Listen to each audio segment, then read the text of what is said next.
My name is Janet Hodgson, and tonight I am telling you what I lived through in Enfield.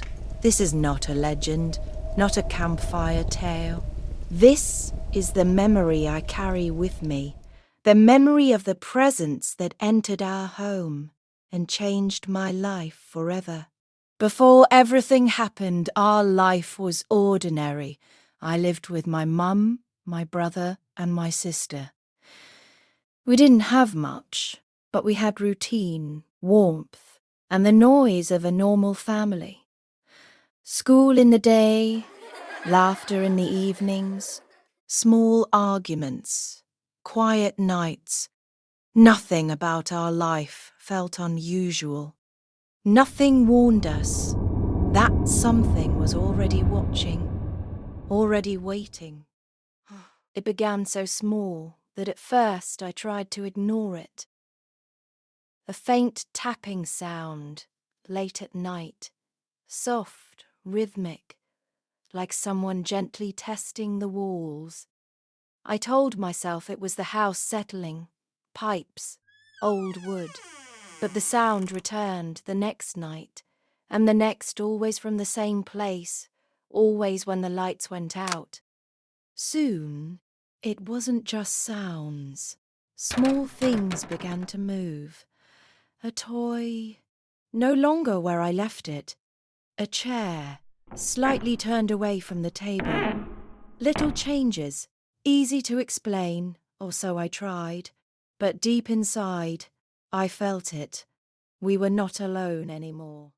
The disturbances grew stronger, yet careful. Footsteps across the floor at night, but no one was there. The air felt colder, heavier, like the house itself was breathing. Corners of rooms felt occupied. Not dangerous yet, just aware. One night my bed trembled, just slightly. Not enough to call it shaking, but enough to let me know something was there. I froze. I didn't scream. I didn't move, because for the first time, I felt watched. From that night on, the disturbances changed. No longer subtle, no longer quiet. Knocking became pounding. Objects didn't shift. They moved. A table dragged an inch across the floor, a door shut on its own, and every sound felt intentional. The house stopped feeling like a home.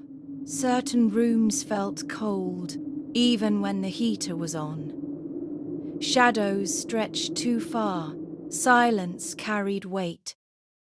I didn't want to be alone anymore, because every quiet moment felt like a question the house was waiting for me to answer. And then, one evening, a voice emerged, but it wasn't mine. It sounded older, distant, detached from me. I was awake, yet it spoke through my throat, not shouting, not violent, just present, as if someone else was sharing my body, and I had nowhere to hide inside myself. People began visiting. Investigators, cameras, microphones. They asked questions. Sometimes the presence responded. Sometimes it stayed silent, as though it chose when to be seen, as though it understood that we were no longer just a family, we were a story. There were moments when I felt myself slip, not violently, but completely, like an invisible tide pulling me from the inside. I felt conscious, yet not in control. My body felt borrowed, my voice shared. I was there, but not alone within myself. There was one night, the night that changed everything for me. The activity had been growing stronger, louder, more deliberate. The room felt heavy, as if the air itself was watching me. I remember lying in bed, trying to stay still. trying not to breathe too loudly. The atmosphere felt charged, like a quiet storm gathering inside the walls. And then it happened. I felt something lift me.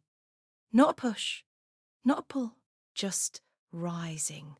My body left the bed, slowly, weightless, suspended in the air.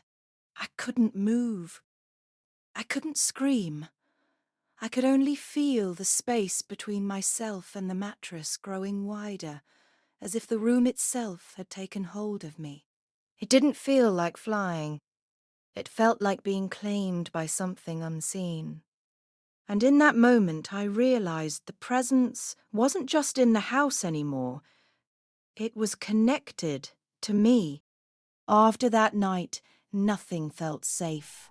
Every sound, every shadow, every breath of wind carried a question. The activity rose and fell like a tide, but it never truly stopped. It changed our home, and it changed us. People heard about what happened in Enfield. Investigators argued. Reporters debated. And years later, our experience even inspired Hollywood films, retellings seen by audiences across the world. For many, it became a story. For us, it was something we lived through. Thank you for joining us for this episode of Dr. Spookky. Remain watchful and stay tuned for the next story, where Dr. Spookky unfolds a new haunting from the depths of the unknown.